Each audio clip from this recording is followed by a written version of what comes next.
Existential therapy.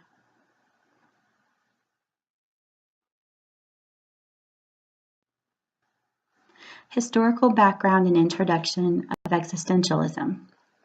It's a way of thinking, a philosophical approach to psychotherapy. In the 1940s and 1950s, in the post-World War II era, this thinking emerged. People had feelings of isolation, alienation, and meaninglessness. The word existentialism pertains to exist or existence, as in the world as humans. Existential ideology and application in counseling. This counseling assists clients in exploring the meaning of life, the nature of the human being, the givens in life, mortality, meaning, freedom, responsibility, anxiety, aloneness, despair, grief, creativity, and love. Clients may reflect on life and alternate options for their current situation and removing roadblocks for meaningful living. Clients explore that we can control our reactions and responses to the deterministic elements of life, which we have no control over. We are free to choose how we respond to external forces. When we are able to realize our true freedom, we also realize responsibility for our choices and actions. We are authors of our own lives, designers of the paths we follow. Some key figures, and there are many. They are each important and interesting in their own way. Viktor Frankl. He was a concentration camp prisoner at Auschwitz and Dachau. His parents, brother, wife, and children all died, but maintained love for life. He had been working on existential theory prior to his capture, and his experiences at the camps confirmed his work. He knew that everything can be taken from a human except the choice of attitude, and that all life has meaning at all stages. Rollo May had an unhappy home life, and he studied with Adler and he stayed a 2-year sanitarium stay due to tuberculosis. Humanistic approach to psychotherapy was his forefront. Choices determine identity and dependence versus growth. The options in dependence and the options to grow. Irvin Yalom specialized in group psychotherapy, therapy tailored for each client, transparent relationship with client, promoted how we deal with the givens or themes of life, and comes with our design and quality of our own life. So how we deal with the things that we have no control over comes from the type of life that we have. Soren Kierkegaard talked about angst. And these were early key figures. Angst is a word that means both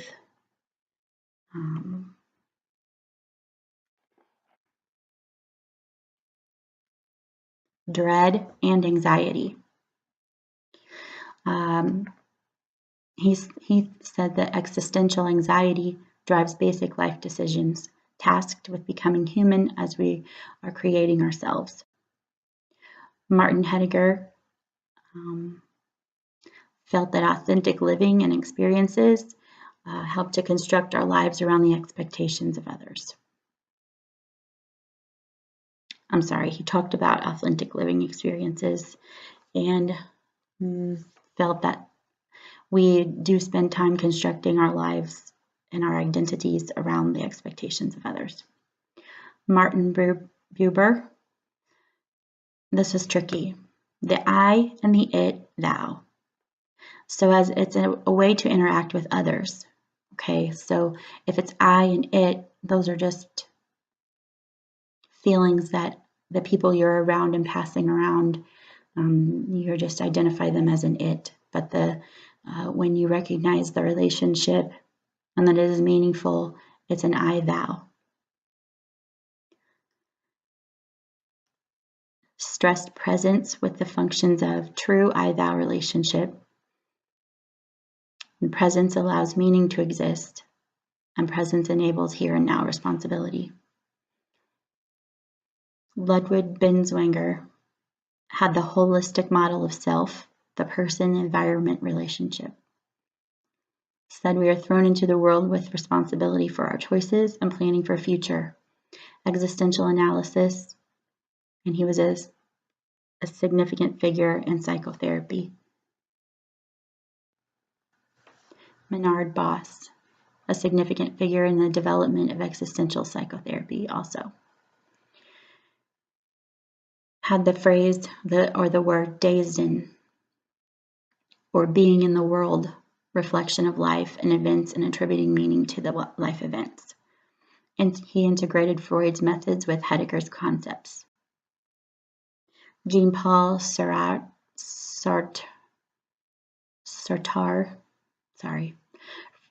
said that we are free to choose what we will, and talks about bad faith.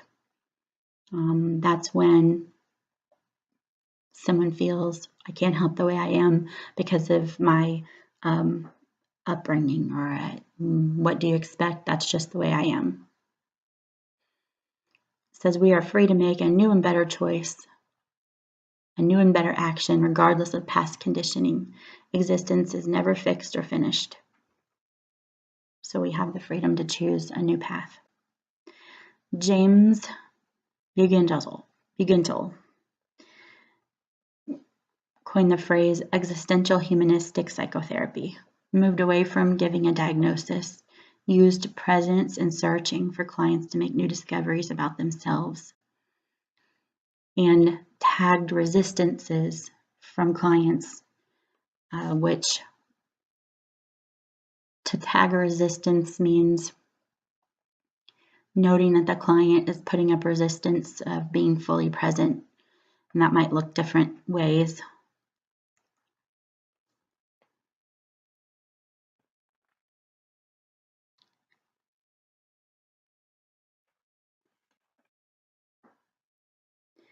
Could take the form of intellectualizing, rationalizing, being argumentative, always seeking to please. Anything like that could be resistance, or tagged as resistance. And there was a new school for psychotherapy and counseling at the present day in London, England, that focuses on existentialism in this new generation. Human nature. What it means to be human is what existentialism is about. It's respect for the person. Existential tradition is a balance between limits and possibility, and tragedy and opportunity. What are your options in your life? No relationship can eliminate existential isolation. That means you can't get rid of the givens in life, the fears, the pain, the worrying about death. You can't get rid of death, but aloneness can be shared, and love can compensate for its pain. Constant evolution and transition in human life. It means that our lives are always changing, and we're always in evolution, we're always in transition. The questions that come from human nature: who am I? What can I know? What can I hope for? What should I do? Where am I going? And there are 6 dimensions of the human condition. Proposition 1 of the human condition, the capacity of self-awareness. This is where we have freedom, choice, and responsibility. We are free, which means willful, creative, and expressive, and we are limited in environmental and social constraints. We have finite time in life to do what we want. When we recognize that we do not have infinite time to spend on doing what we want, it gives more meaning to the decisions and the things that we do day to day in our lives. We can choose action or inaction. When we choose to do nothing, that is a choice as well. Living creatively in a world we are thrown into. So we don't ask to be born. We don't ask to be put into the world. But when we live in the world and we find creative ways to exist, When we have an increased awareness of what is going on around us and in our own lives, and in the capacity to understand what drives our behavior, we have an increased responsibility for consequences of our choices. They said it's difficult to go home again. So once you understand and you come to an awareness, a certain level of awareness, you can't go back to being unaware. We are essentially alone, but we have the opportunity to relate to others. And these relationships often show where our issues are. Clients learn in the capacity of self-awareness. Clients learn the origin of the identity. Where did their identity come from? How did it start? What is it ingrained from? New choices and new decisions can be made. We can learn from the past. We can choose how to respond. We can learn appreciation for authentic living. That's being present in the moment. We can choose to accept limitations. We can understand that imperfection is okay. Preoccupation with past. These are things that work against being present. The preoccupation with the past, the planning for the future, and trying to do too many things at once. It steals away the present, which means you do not have complete presence. Proposition 2 about freedom and responsibility. The freedom to become. We have natural and self-imposed limitations. Our potential is not limitless like we feel it we want to feel.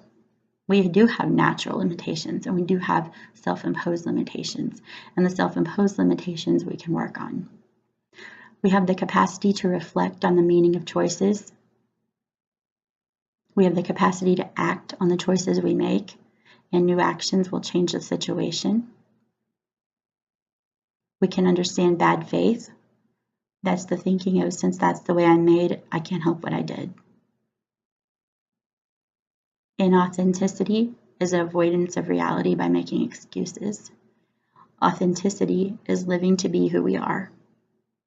The counselor in Existential Therapy helps clients discover how they're avoiding freedom. The counselor in Existential Therapy helps the client see how they allow others to decide for them. And the counselor encourages them to choose for themselves. Sometimes this scares clients when they realize how much power they've given away and how they truly have allowed someone else to make their choices for them. Proposition 3 is about identity and relationships. It's true that early childhood identity, it exists.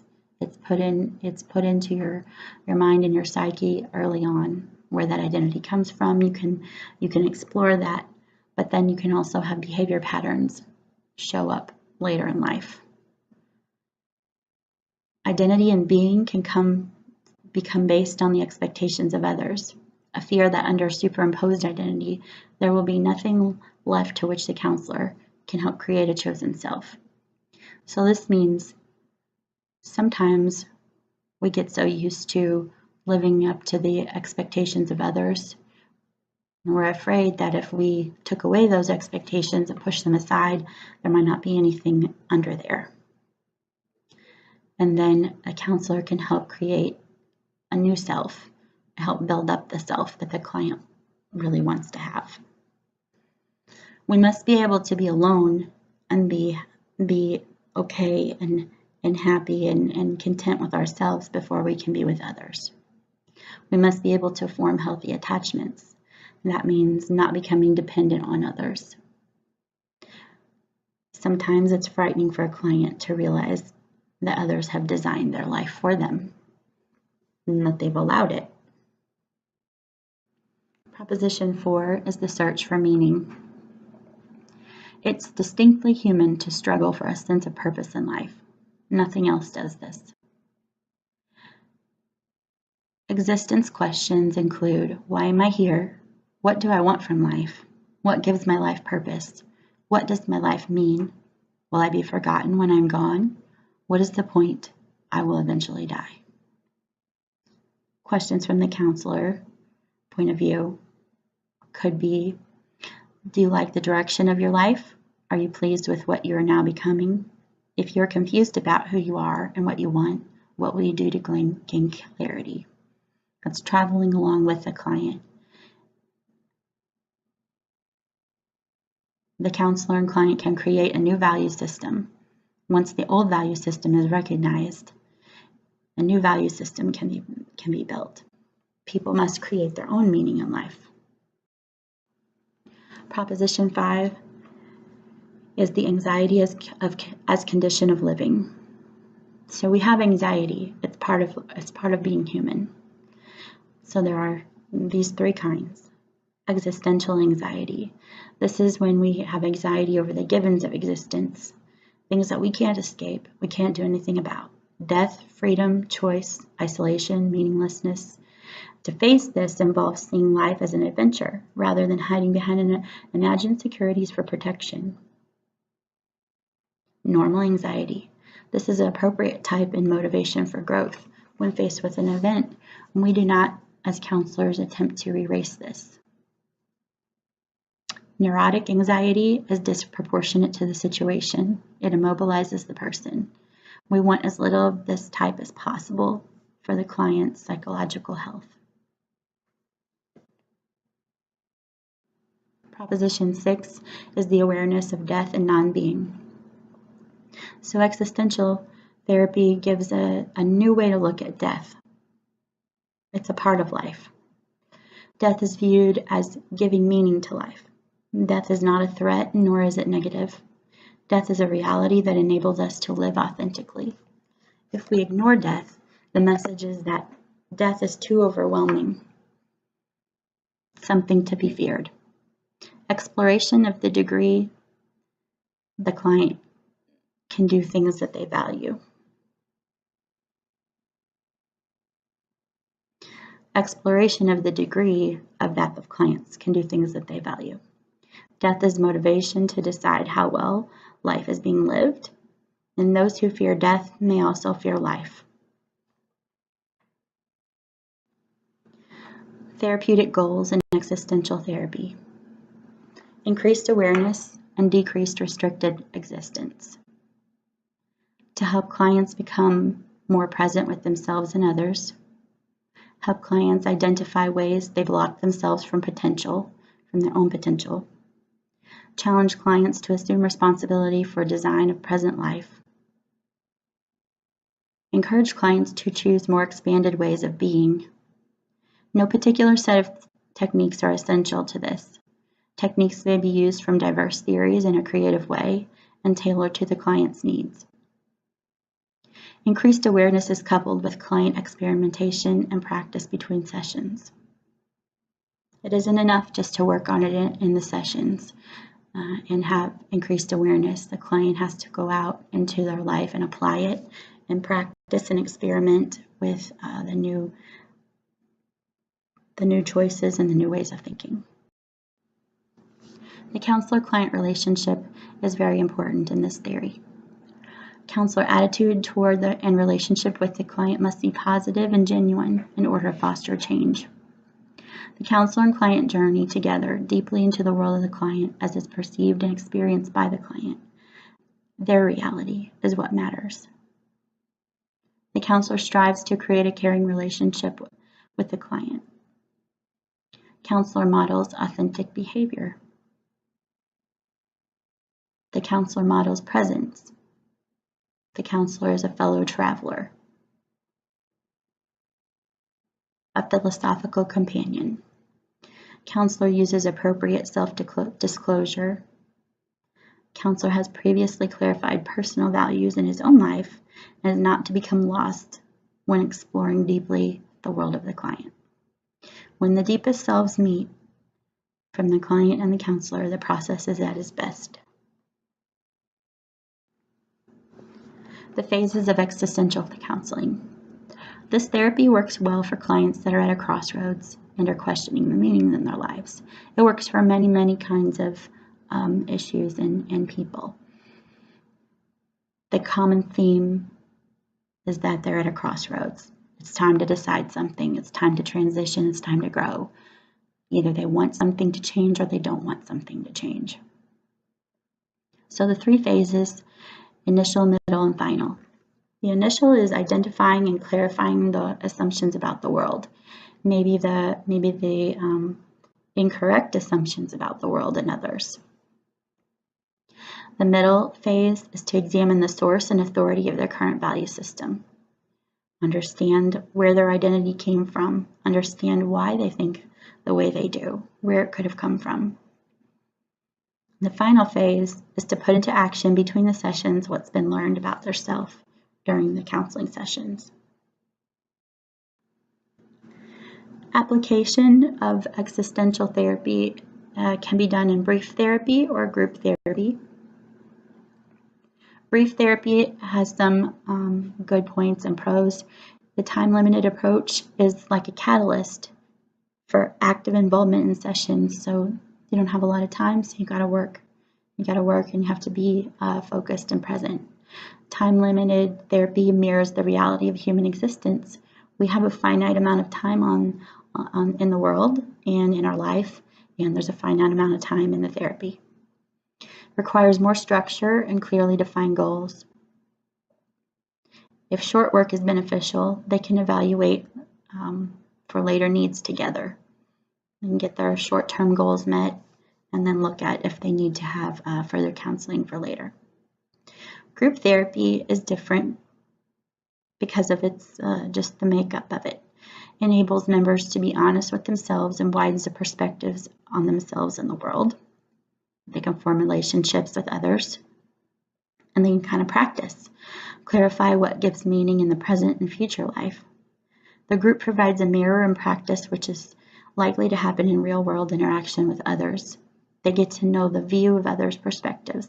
They might understand after group therapy how others view them, and they can have an increased awareness of a perspective of other people. The multicultural perspective of existentialism. It's effective in multicultural counseling because it focuses on themes such as love, anxiety, suffering, and death, they transcend all cultures. They're in all cultures. Everyone who is a human that is alive deals with love, anxiety, suffering, and death. It focuses on the commonalities with the client first. So what is in common with the client rather than what's different. It enlightens us to the degree of which behavior is influenced by cultural conditioning. So we can see through this counseling, we can begin to see what parts of what we believe, our values and our belief system, come from social conditioning. Our freedom can increase when the social limitation is recognized. Frustration can occur when individual change is overpowered by lack of social change. So just because the idea that a client can always change their situation is, if that's given too quickly and they're told you have a choice when in reality they may not because of social conditions, it can cause them to feel patronized or misunderstood. And some people who have been oppressed or marginalized, they may not have developed a sense of self-determination. So just by feeling that you can impose that expectation on someone who has been oppressed, it's not appropriate. It isn't quite on the same playing field.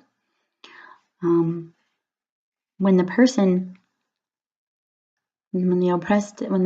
who has been oppressed faces their challenges and they want to change, they might work through some things in counseling, in existential counseling, but their social entities and their social construct don't change. And so when they go back out into the world, no one else is different. And the social construct isn't different. They've worked on it, but no one else has. And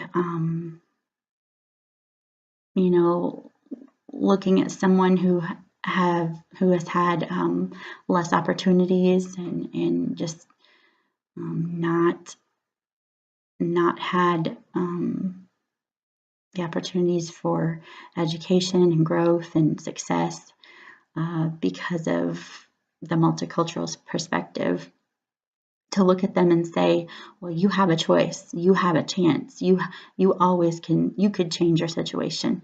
I do not believe that. I believe that anything from dealing with someone, just take poverty, for example, dealing with those who have lived in poverty and they're in generational or situational poverty, they cannot always change. They do not always learn the ways that they can change, and they can.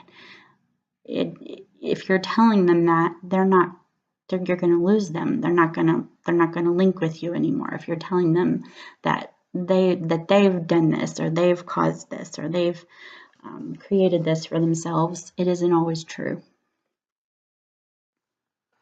The contributions and criticisms of existential approach. Okay, so the contributions, some of them,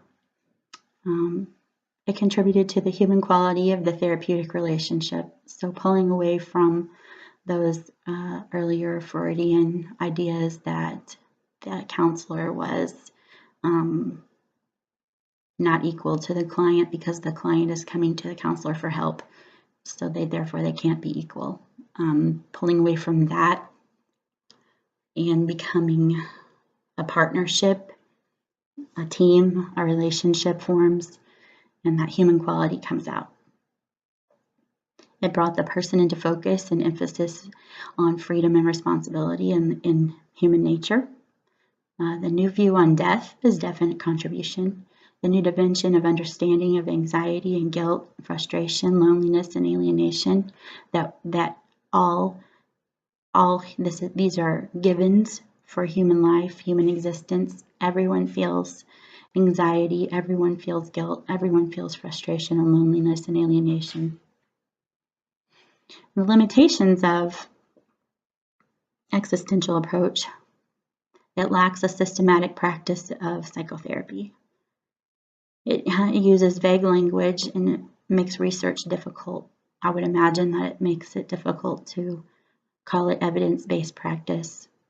I would imagine that it makes it difficult to find uniformity enough to do the research. It does not require a specific set of techniques. And the most limiting factor, the counselor, to be effective, truly needs to have a high level of maturity, a lot of life experience, must have an intensive training and wisdom for success to happen. So I feel like this is something that a person could develop into over time. I feel like that is something that some things that just can't be taught. Some things would be, natural in the counselor, just in their own personal set of characteristics. What does it mean to be present? By Rana Dioro, illustrated by Elza Wheeler. What does it mean to be present? Does it mean showing up in class? No. Does it mean sharing something at show and tell? No. Does it mean wrapping yourself up like a present? No. Being present means listening carefully when other people are speaking, noticing when someone needs help and taking the time to give them the help that they need, focusing on what's happening now instead of thinking about what's happening next, appreciating what you have even if what someone else has seems better, waiting patiently for your turn, treating each new experience as an opportunity, and understanding that making mistakes is how we learn and grow. Being grateful for your family and friends and telling them so. Savoring each bite of your delicious food. Cuddling with your puppy and enjoying how soft and wiggly he feels. Relishing the warmth of the sun and the sound of the rain. Feeling the sand between your toes, watching the rolling waves, and smelling the briny seaweed. listening to the cawing seagulls and tasting the ocean's salty spray. Allowing the rhythm of your breath in and out to make you feel peaceful. Closing your eyes and being still enough to hear your inner voice. Being present means living in the moment. It means realizing that yesterday is history and tomorrow is a mystery. And today is a gift. That's why we call it the present. So tell your friends what it means to be present and spread the word. When we're all present, life can be much richer, much fuller, and much happier.